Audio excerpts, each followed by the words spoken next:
The chicken had just hit the table when Lauren said it. This? God, no, I didn't cook it, she laughed, brushing her hair back. That's our resident freeloader's work. The room stalled. Eric glanced at me and quickly looked down at his wine. One of his friends, tanned, gold-ringed fingers, wrapped around a cigar glass, chuckled awkwardly. The other cleared his throat and said something about the Lakers game, like he was trying to rescue her from her own sentence. But the damage had already landed.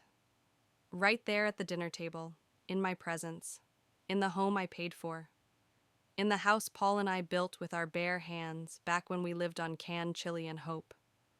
I didn't say a word. I just placed the mashed potatoes gently next to the roast and smiled. My hands were trembling, but I smiled. That's the thing about people like Lauren. They think silence is submission. They don't realize silence is observation. It's record keeping, and I've always had a good memory. Lauren had been sharp for years. Not cruel, necessarily, at least not in the textbook definition, but cutting in the way high-functioning narcissists often are. Wrapped in ambition, dressed in expensive taste and thin patience. She hadn't always been like this. Once, she was the girl who held my hand during thunderstorms and begged me not to die before she got married. I wish I were making that up. Now, she was the type to gently remind me not to boil garlic. It lingers. To suggest I stay in my room after 9 so we need quiet for Eric's circadian rhythm, and to replace my kitchen clock with a smart one I couldn't even program. She'd even started reorganizing my bookshelves. Called it streamlining. I called it erasure. But that night, that was the moment I realized I was no longer being erased.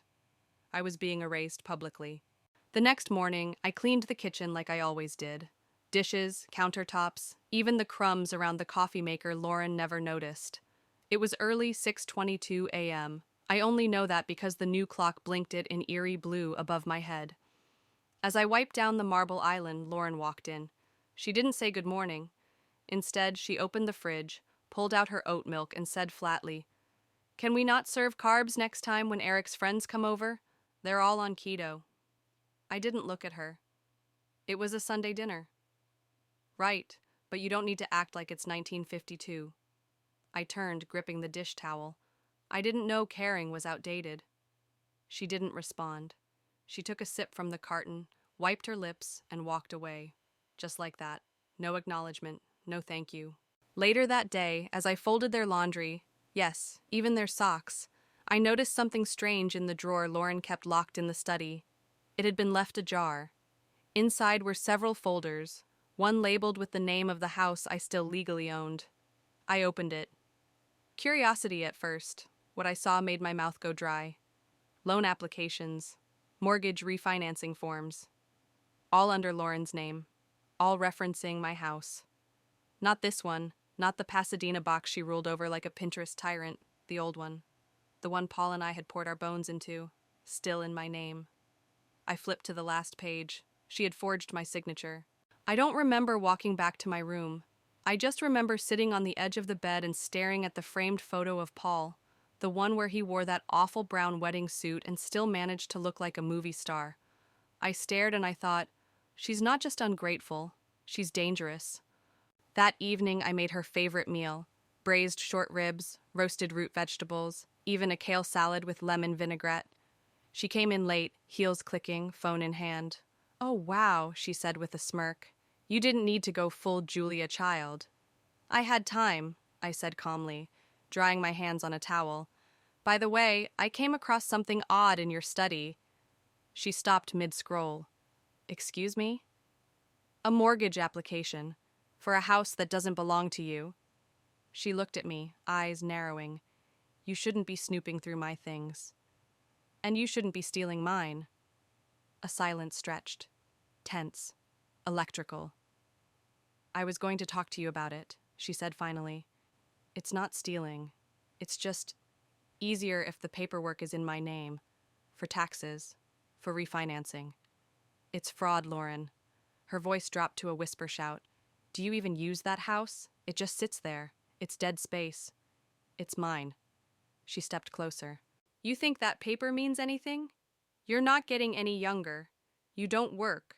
You don't contribute. You exist. That word again. Exist. I looked her in the eye. I've existed long enough to know when someone is trying to bury me while I'm still breathing. Her jaw tightened.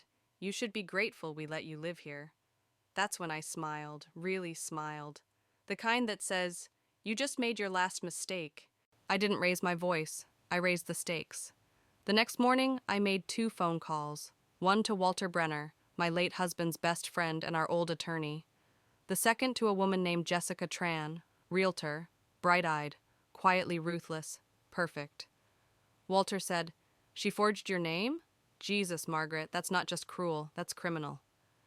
Jessica said, "The market's hot. If the title is clean, we'll have offers within 48 hours." By noon, I had every document in a manila folder, labeled and tabbed. I slid it into my purse like a dagger. They thought I was a ghost in this house. They forgot one thing about ghosts. We know where the bones are buried. If you've ever been treated like you were invisible in the very space you gave everything to build, type 1. The bank manager didn't stutter. That was the worst part. "I just need to confirm, Mrs. Elwood," she said crisply over the phone, "that you authorized the home equity line of credit for $180,000 under your daughter Lauren Summers' name. We're finalizing the appraisal and just waiting for your notarized follow-up signature." I paused. "I never submitted any loan application," I said, voice flat. There was a beat of silence on the other end. See?" the woman said, now slower, more cautious. "May I ask, are you still listed as the legal owner of 47 Sycamore Lane?" I stood up from the kitchen table, my hand gripping the back of the chair for balance. "Yes, I am the sole owner, since 1983. The silence now was thicker. "Mrs. Elwood, I suggest you come into the branch today." 10 minutes later, I was at Walter Brenner's door. The retired attorney hadn't seen me in years, but when he opened the door and saw my face, he didn't ask questions. Just stepped aside and said, "Come in, Margaret, I'll make tea." His living room still smelled like dust, lemon balm, and old books. He set the kettle on, pulled out his reading glasses, and spread my documents across the coffee table. I handed him the bank notice, then the forged signature. "She didn't even try to mimic your handwriting," he muttered, holding the document an inch from his nose. "Jesus." "I told her no," I said quietly. "She asked me to sign it over, and I said no." Walter looked at me over the rim of his glasses. "She asked you, and when you refused, she did it anyway." I nodded. "That's felony-level fraud, Margaret." "I'm not pressing charges." He raised an eyebrow. "Why not?" I stared at the steam rising from the teacup. "Because I'd rather do something permanent." That evening I made meatloaf for dinner. Lauren's favorite, her real favorite, not the kale chickpea version she pretended to like for her friends. She walked in from work, phone to her ear, heels sharp against the tile. "No, just forge it. Nobody checks the date lines anyway," she was saying. Then she glanced up and saw me. "Okay, I'll call you back." She hung up. "You're cooking again?" she said flatly. I needed something grounding. "Well, let me know when it's done. I have a call with the VP in 20. I followed her to the kitchen. "Lauren, we need to talk." She opened the fridge, pulled out sparkling water. "About what?" "The loan, the signature, the fraud." She turned slowly, her face unreadable. "You're not supposed to know about that." I stepped forward. "And yet, I do." She rolled her eyes. "It's not a big deal. It's just paperwork. I'm going to pay it off in 6 months." "You falsified my name on a loan using my property." She stared at me, then leaned back on the counter, sipping the water. "You don't even live there anymore. You gave it up when you moved in here." "No, I moved in because I missed family, not because I signed over my life." "You have no income, no job, no plan. You exist, Mom. That house could actually do something useful for once." I didn't raise my voice. I didn't blink. "It did do something useful. It gave you somewhere to grow up. It gave me a life with your father, and it's going to give me freedom, just not the way you planned." Her face twisted. "You're not seriously thinking of selling it. I already listed it. The glass slipped from her hand and shattered against the tile. You what? She snapped. I met with a realtor, someone I trust. The house is on the market. You can't do that. I can, I said, stepping closer. And I have. And before you try to mess with that process too, let me tell you, I've already submitted a statement to the bank, to the realtor, and to Walter. I've documented everything. If you try anything, you'll not only lose the house, you'll lose your name. The next day, I met Jessica Tran in her small office tucked between a florist and a dental clinic. She wore a lavender blouse, had a calm smile, and moved like someone who got things done. You're sure you want a private listing? She asked. No open house? Yes, I said, discreet. Serious buyers only. She nodded, tapping notes into her tablet. Based on location and condition, I'd price it at around $1.2 million, maybe more. It's a hot market. I handed her the folder. Deed, maintenance records, tax documents. Everything's in order. She raised an eyebrow. This is clean. You've kept good records. I knew one day I'd need them. She smiled faintly. You're not the type of woman to go quietly, are you? I didn't answer. I just signed the listing agreement. Back at home, Lauren was pacing in the backyard, barefoot, phone glued to her ear. I heard bits of her voice. No, I need that appraisal paused. She's not supposed to sell. I can stall her. I didn't interrupt. Let her scramble. Let her learn that control is not ownership.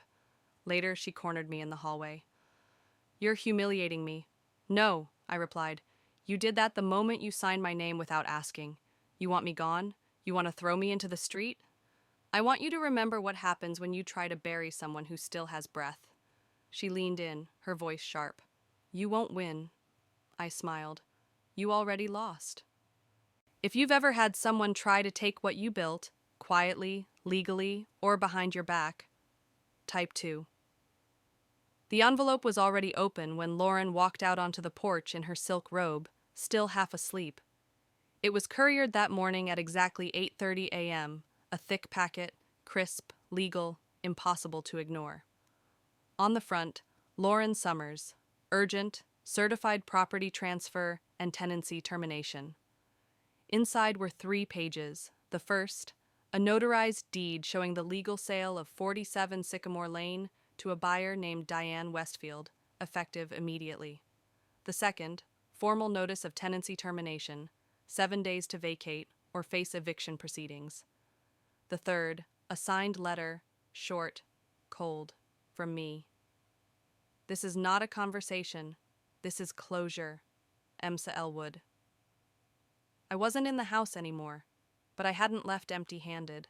I left with everything I ever owned, including the deed she thought I'd forgotten how to use. Lauren stood there on the porch for a while, gripping the packet like it had burned her. Her expression didn't crack until the very end, when she reached the last line and saw my full name in print. Not Mom, but Margaret Elwood. Not soft, not sentimental, just legal. Eric came downstairs around 9 a.m., tie in hand, earbuds in. He stopped when he saw her. What's that? She's selling the house, Lauren said, her voice thin. Eric raised a brow. Your house? She hesitated, just long enough for the weight of it to hit. She still owns it, she admitted.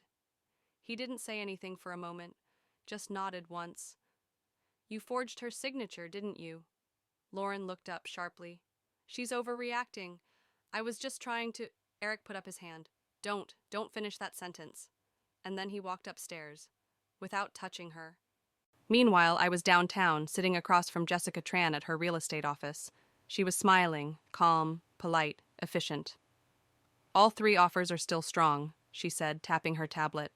The tech guy is willing to go over asking, but Diane's all cash. Cleanest close. I want Diane, I said. Jessica raised an eyebrow. May I ask why? She's the only one who called you by name when she spoke to you. She nodded slowly. Understood. The paperwork was ready. I signed every page with the steadiness of someone who's been underestimated too long. Lauren called 6 times that afternoon. I didn't answer. Then she called Jessica, pretending to be the property owner. Jessica forwarded me the voicemail. Hi, this is Lauren Summers. There's been a mistake. I'm the actual resident at 47 Sycamore, and I need this listing removed immediately. Jessica's reply, which she also copied to me, was simple. All documentation is verified and filed with the county. Ms. Elwood is the sole legal owner and has executed her rights in full legal capacity. This conversation is over. I smiled when I read that. It was the kind of sentence that didn't need an exclamation point to leave bruises. By Wednesday, the neighbors noticed. Cars slowed when they passed the house. The women Lauren used to yoga and wine with avoided eye contact at Trader Joe's. Someone posted anonymously on the Nextdoor app. Anyone know why Lauren Summers is being evicted from the Elwood place? I thought that house was in the family. But the comment that echoed loudest? From one of Eric's colleagues whispered over lunch, "Imagine getting kicked out of your own mother's house. Brutal." Lauren heard that one secondhand. She didn't say anything for hours after. But that night, around 10:40 p.m., she finally broke. She showed up outside my motel. I was sipping tea, chamomile and mint, curtains pulled halfway. I saw her through the security camera, coat thrown over leggings, phone clutched like a weapon, eyes red, but not from crying, from not sleeping. She pressed the buzzer. "Mom," she said into the intercom. "Please, I didn't mean for this to go that far. I thought." I stayed quiet. "I know I made mistakes, okay? I just need time. A week, even a few days. I have nowhere to go." She waited. I stayed quiet. Then she knelt on the sidewalk and said, "Please, just let me in." I watched her fold, physically fold, like a child praying in front of a locked church door. And still, I said nothing. The next morning, she tried one last time. She stood outside again, this time with 2 designer suitcases, both bursting at the seams. Her makeup was gone. Her nails were chipped. Her scarf was too thin for the wind. I stepped out onto the motel balcony, teacup in hand. She looked up and saw me. Her face lit up with the kind of hope only desperation can fuel. I held her gaze. Then I said it, soft, calm, and final. "You can't evict the owner, Lauren, but sometimes the owner does exactly that. To the trespasser." Her mouth opened, but no words came. I turned and walked back inside. If you've ever stood quietly while someone treated you like they owned what you bled for, type 3. The email came through at 7:12 a.m. sharp. Subject line, "Request for immediate reinstatement denied." Lauren stared at the screen, blinking. She read the first sentence twice. "Following the internal ethics investigation, your employment is officially terminated, effective immediately. All access to company systems has been revoked." No warning, no calls, no grace period. And at the bottom, in tiny gray letters, "Reported breach, falsified financial records, unauthorized signature activity, and HR interference." I didn't send that email, but I may have enabled the woman who did. Her name was Nina Carter, Lauren's coworker, the same one who had coffee with me 3 weeks earlier in a quiet cafe with good scones and excellent lighting. "She's been slipping fake vendor invoices through the influencer budget," Nina had whispered, her brow furrowed. "And I think she used her mom's name as a co-signer on one." I didn't say much then, just slid a copy of the forged mortgage doc across the table and said, "You're not wrong." I never saw the explosion, but I felt its aftershock. Jessica texted me later. "Saw the news. Lauren's been scrubbed from the company site. You okay?" I wasn't sure if okay was the word. I was still in my new apartment, still in my own space, 4 walls I signed for with a pen they never expected me to lift. My name on the lease, my name on the mailbox. No more being called resident freeloader. No more, "Just stay in your room, Mom." No more being erased. I had reclaimed my place in the world, quietly, ruthlessly, with the kind of grace that comes only after being shoved for too long. She showed up again 3 nights later. No warning. I had just set a pot of mint tea on the stove, the city glowing below my 24th floor window. My little balcony herb garden rustled in the spring air. I heard the intercom buzz. I didn't even have to check. I knew it was her. Still, I pressed the monitor. Lauren stood beneath the streetlight in a coat too thin for the weather, duffel bag slung over her shoulder, eyes swollen from sleep deprivation or something deeper. Her lipstick was smeared. She looked less like a woman and more like a question no one wanted to answer. She stared into the camera, then leaned into the speaker. "Mom," she said. Her voice was hoarse, not cracked, not dramatic, just exhausted. "I'm sorry." I said nothing. She placed her palm on the cold metal box, like it would open a door. "Please, just for a little while. I have nowhere else. I just need a place to figure things out." The city blinked behind me, confident, fast, and indifferent. I stepped out onto the balcony, tea in hand. She looked up. Our eyes met. Her face lit up with fragile hope. That hope, the worst kind. The kind that assumes wounds heal just because they stopped bleeding. I held her gaze for a long moment. Then I said, "Don't ever think you can outmaneuver an old woman, especially your own mother." Her face fell slowly, like she had always known that line was coming, but hoped the script would change. I closed the balcony door and poured my tea. Mint. Paul used to grow it in our backyard, before the lemon tree, before the diagnosis, before all of it. I crushed a leaf between my fingers and inhaled. Peace doesn't come when noise stops.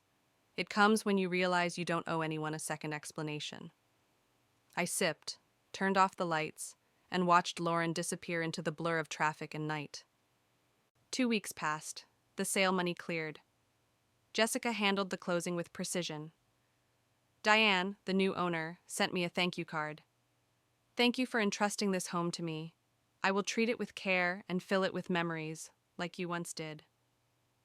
I pinned it on my fridge with a little magnet that said, "Strong women raise themselves twice." I didn't reply to Lauren's voicemails, 28 of them. The last one came around midnight. "You win." Is that what you want me to say? You win, okay? I'm sleeping in a sublet with no heat and eating soup out of cans. I get it now. Just call me back, please. I didn't, because this wasn't about winning. It was about ending. Sometimes people think revenge is fire, fast, destructive, loud. But the best kind? It's the contract they never read. The key they thought you'd lost. The silence they never prepared for. My revenge didn't break anything. It restored me. Nina texted again. She's officially blacklisted in the industry. Can't touch any accounts or contracts for 18 months. Legal team might press charges. I responded with a single thumbs up emoji. Not because I wanted Lauren to suffer, but because I wanted the truth to do its job. That night, I sat by the window with a fresh cup of tea, watching the skyline melt into lavender. This city used to intimidate me. Now it simply existed. And I existed too, no longer under anyone's roof, no longer called just Evelyn, or just Mom, or just a freeloader. I was Margaret Elwood, widow, writer, homeowner, and owner of my damn name again. If you've ever taken back what someone thought you were too old, too weak, or too quiet to defend, type 4.